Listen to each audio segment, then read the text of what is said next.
guys, I'm Cameron and welcome to my channel where we sip tea and also spill the tea as I talk about some of my favorite reads. On today's video, I'm going to be talking about some of my all-time favorite fae books. Now, this video is going to be more directed to those who are new when it comes to the world of the fae. So if you're somebody who you have read a lot of fantasy books, but you also want to maybe start getting into the world of the fae, then this is definitely the video for you.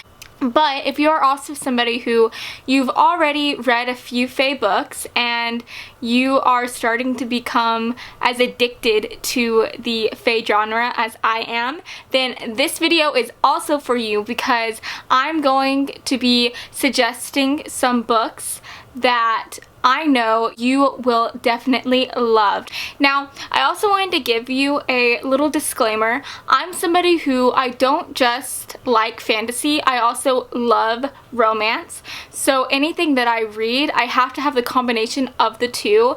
If I'm reading a book that has an awesome fantasy plot line but there's no romance, well, it's just lies flat for me. Like, I need some romance in my life to spice things up a bit, if you know what I mean. So a lot of the books that I read, they get a bit on the steamier side of things.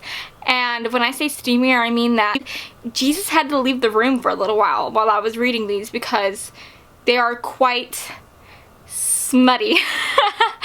So if you're somebody who you're more interested in safer, cutesy side of romantic fantasy, then definitely watch the beginning because those are definitely more YA in their romances and relationships. But if you're somebody like me and you like a bit of the steamier side of things, then definitely go towards the end because I'm going to have those types of fun books for you. So without further ado, let's now get into the recommendations. The first book on the list is the Iron Fae series by Miss Julie Kagawa. Now, I'm so sad because I used to have the first few books in the series and the covers are so beautiful. They're like eye candy for any bookshelf. They're just so like whimsical and pretty, and it's just what you would expect out of a fairy fantasy romance book. But I cannot find those books anywhere. They vanished and it's so upsetting because it looked so good on my bookshelf, but I don't know where it is. But anyways, this book follows a girl named Megan Chase, who I believe she just turned 16, and her little brother ends up getting kidnapped by the Fae and he is stuck in the Fae world. So she decides to go to the Fae world to try to find him. And it's here when she finds out that she is not completely human. She actually happens to be half human and half Fae, and her dad is no other than King Oberon himself, who is the king of the Summer Court. So in this book, we have the Summer Court and we have the Winter Court, and Megan actually ends up having to make a deal with the Winter Court's prince.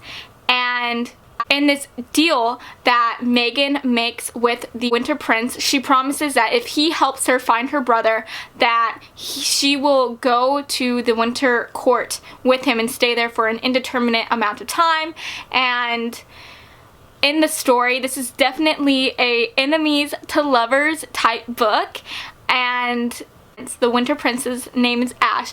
Let me tell you, like, he is so hot. Like, story, you know, he pretty much is the poster boy for being a cold-hearted winter prince. What I love about Ash is that he starts out as very cruel and very cold, but as the story goes along and as the books go along, he's just such a complex character, and he's just so much more than how he seems in the beginning.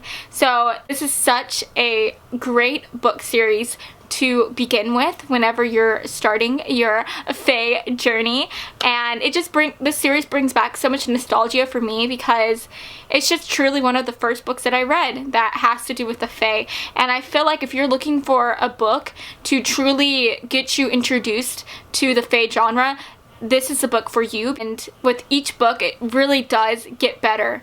So definitely read that one. Next on our list is The Shadow Reader by Sandy Williams. Now, I do want to say that this is a adult book, and you may be wondering, Cameron, why are you recommending this book if you said you're starting from more of the cutesy romance and going on to the smuttier side of things?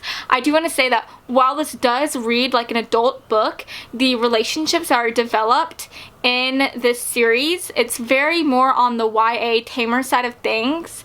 So this is a good book that I would recommend to those who want more of a safer romantic fantasy fae book. Now, this book is about a girl named Mackenzie who happens to have a very special gift. She can track the fae. And what I mean by that is that in this world, the fae can teleport from place to place to place. And she can actually read the shadows.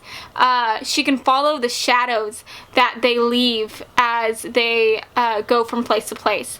This is a very good talent to have in this world because the king who Mackenzie works for, he's the king of the fae, there are a lot of rebels going against him, and so he has Mackenzie track down all of these fae rebels to help them stop the rebellion.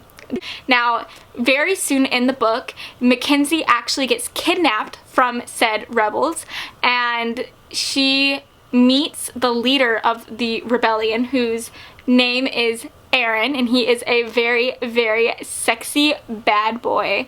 I literally love Aaron. I can't get enough of him. Like, he's just like, he's everything you would want in a male lead. He is just so close to my heart. He kind of reminds me a bit of Adrian Ivashkov from Bloodlines. He just has so much of a personality. He's very sarcastic and very witty. Now, in this book, this is definitely also an enemies to lovers type of romance because Mackenzie does not like Aaron at all. Like, he literally kidnapped her, and he's actually trying to sway her to flip sides and to be on the side of the rebellion. And it's very fun to read this book and to watch things progress between Mackenzie and Aaron. One of my favorite things about this book is just how different Mackenzie is from other heroes that we see in other books. Usually our female character, or in any fantasy book, is very strong and independent and they can take care of themselves. And while Mackenzie is all of these things, she's just a human who happens to have a very special gift. And besides that, like, she does not know how to do any type of self-defense skills, but where she lacks in self-defense and being able to fight, she has such a strong mind and she's very intelligent, and the escape plans that she hatches to try to get out of the bad situation that she found herself in, they are so smart. Just the things that she does to get herself out of these situations, it's so cool. She's just somebody who I can truly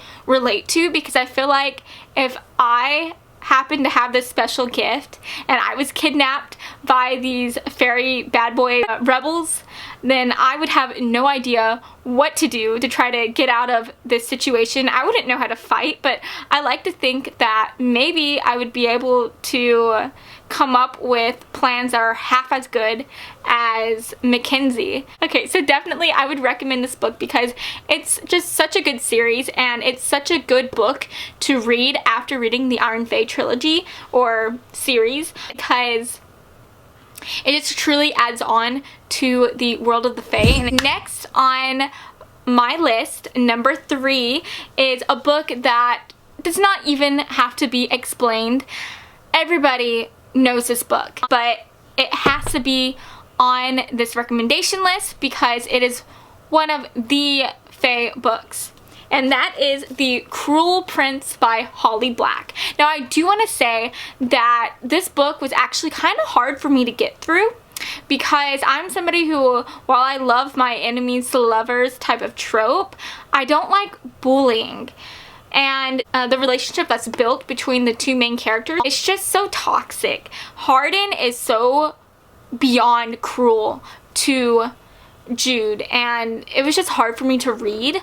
But after you get past the first half, the second half is so good, and it's worth getting through and pacing through the beginning, because the second half really does wrap up the book so well, and it gets you excited for the second book in the series. Now, this book is about our main character, Jude, who gets kidnapped when she's a little girl by the Fae, and she has to live in the Fae world. Now, she happened to get kidnapped by somebody who's very high up in the nobility side of the Fae, and that means that she gets to be raised with the royal children of the Fae. And in this world, the Fae do not like that Jude is here because she's human, and they are very cruel to Jude. She gets bullied all throughout the book because of this. Now, what I like about this book is that you get a really in-depth view of Jude as she grows to try to become a stronger woman. Jude is trying to show that just because she's human, it doesn't mean that she can't be just as strong as any other Fae. Basically, the plot line of the story is there's something that happens which makes the throne available, and Jude ends up having a pivotal role in placing the next heir on the throne. So this is the first Fae book in my recommendation list that truly adds a darker side to what we know of the Fae. It's just very interesting to see where Holly Black takes the lore of the Fae. So the next book on my list is A Court of Thorns and Roses by Sarah J. Maas. Unfortunately, I lost the cover, which is so sad because the cover, just like the Iron Fae series, is so beautiful. I gotta work with what we've got. I do want you to know that this book is definitely one of the first books that is the naughtier side of things, and it starts to have more of a smuttier content. So be warned before you start to read this book. This follows our main character, Feyre, who has to take care of her family because they find themselves in a very hard situation. So her family is not very appreciative of her. They don't really like her, and what ends up happening is her family makes a bargain with a Fae noble so that they can have riches and have a better life without her. The Fae who she gets sold to, his name is Tamlin. Basically, he's in a predicament himself. He has been cursed to forever wear a mask unless somebody can fall in love with him. And if they fall in love with him while he's wearing this mask, then that will break his curse and he can take his mask off. So this is a Beauty and the Beast retelling, and it shows an interesting side to the Fae world that we have yet to see in any of these other books. So if you want a book that is filled with action but is also filled with romantic love, then this is definitely the one for you. Next book in my recommendations is City in Embers by Miss Stacey Marie Brown. So this book follows our main character, Zoe, who has been raised in the foster care her whole life. She ends up getting placed in a home, and she becomes really close to her foster sister, who she now lives with in this house. So whenever she graduates college, she gets hired by this agency to work for them and to hunt down Fae so that they can try to research the Fae and their magic to try to get advancements in science and to try to create cures for certain ailments and diseases that humans happen to have. So we get introduced to this character, Zoe, who has no sympathy to the Fae. Ever since she was young, she was raised to not like the Fae and to have an apathetic relationship towards them. At the very beginning of this story, a freak lightning storm happens, and she ends up having to team up with our main male character, Riker, who I just have to say, side note, Riker is so hot. He's basically like a Viking. He's like Ragnar Lothbrok. If you've never watched The Vikings, the TV show The Vikings, just look up Ragnar Lothbrok, and I swear to God, that is like Riker. I freaking love him. So Riker's just like the epitome of an alpha male, and this is definitely another enemies to lovers type of romance fantasy. And what happens is she ends up teaming up with Riker because different things happen that make it to where the agency that she was working for are turned against her and turned against Riker, and they're hunting them down, and the Fae are also hunting down Riker and Zoe as well. So they end up having to form a uneasy alliance to try to make it out alive together. Now, this book is definitely on the smuttier side. While we don't see much smutty action happening in the first book, if you keep on reading on in this series, then you'll slowly get introduced to the steamier side of things. And let me tell you, the steamier scenes are definitely even hotter than my tea that I have right here. And this tea is pretty hot, by the way. So that is my 5th recommendation for you guys. The next book to recommend to you is Dark Fever by Karen Marie Moning. This is an adult fantasy, which I have to say is very popular. What The Cruel Prince is to the YA genre, this is the Cruel Prince of the adult genre.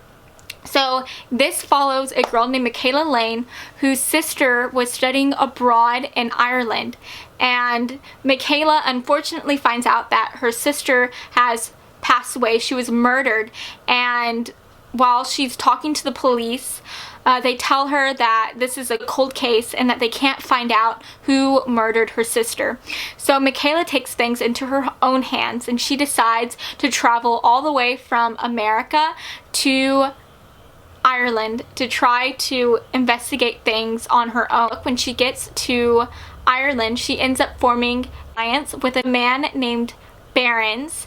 Barons to me is just like Riker from the City and Embers. Like, both very, like, you can't tell if they're good or if they're bad. And that's what I think is so interesting about Barons, because he's truly a morally ambiguous character, and it's so interesting to see him with Michaela Lane. So this book is so good. If you're really trying to find a book that uses so much of the Fae lore and creates even more of a magical world, then definitely check this book out. The next in my list is Stormborn by Rochelle Mead. So if you recognize the writer's name, then that's because she is the author of the Vampire Academy series and the Bloodline series. And while she does write YA books, she also writes adult books as well. And let me tell you, some of her adult books are even better than her YA books. Especially this one. Out of all the books that are on this list, this is probably one of my favorite books that I have read. It is such a phenomenal series. So this follows a shaman for hire named Eugenie Markham, and that basically means that she gets hired to help humans who are dealing with otherworldly matters, and she helps them figure those things out. So she actually finds out that she is destined to have a child that will threaten the world as we know it. And for the otherworldly creatures, this is something that's very much a turn on. So basically throughout the book, all of these otherworldly characters are trying to get in her pants so that they can be the sire of the baby that's destined to end the world. So she ends up having to get help from a Fae King and from a Kitsune Fox shifter, and they are helping her throughout the book to keep her from having this bad child. But the book is so awesome, and our main character Eugenie, she's just such a powerful character. Throughout the book you get to watch her grow from this shaman to this freaking goddess of a woman, and the Fae are definitely featured a lot in this book. But I do want you to know that this is definitely a steamier read, and when I say steamy, I mean it's so steamy that it like burned my eyes when I was reading this. I got first-degree burns. So please watch out for that, and just know that was your warning. But this is such a good book. Please, please, please check it out. Last on my list is the Fighting Destiny series by Miss Amelia Hutchins. So this is the last book, and that means that this is the steamiest book. And I'm not even kidding, this book is so hot that there's a literal warning sign at the beginning of the book that's saying like you need to watch out because it's not a safe romance, if that's what you're looking for. But basically this book is about a witch named Cynthia, and she's trying to find a killer who is killing the witches and also the Fae. So in this world, this kind of gives me like the True Blood vibes, because the Fae are seen as these like big celebrities, and they came out of the closet like so and so amount of years ago, and the humans are just trying to figure out like what to do with them. And by figuring out, I mean that they literally practically worship them like they're some celebrities. Witches do not like the Fae and vice versa, but the Fae prince ends up trying to get Cynthia to help him find this killer. And guys, let me just tell you, this book is so good. It's so much more than it seems. Cynthia is so much more than she seems, and the Fae world is just so extraordinary in this book. What Miss Amelia Hutchins does is just so life-changing. I literally adored it, and I love that series. It's so much fun. So that was all of my books on this list. Please tell me in the comments below if any of them sound good to you. Which book sounded the best in your opinion? And if you are already somebody who has read Fae books and I didn't mention it here on this list, then please put that title down in the comments and tell me about it, because I would love to find any new Fae books. So I hope that this video helped you find some new recommendations, and I hope you have a fabulous day.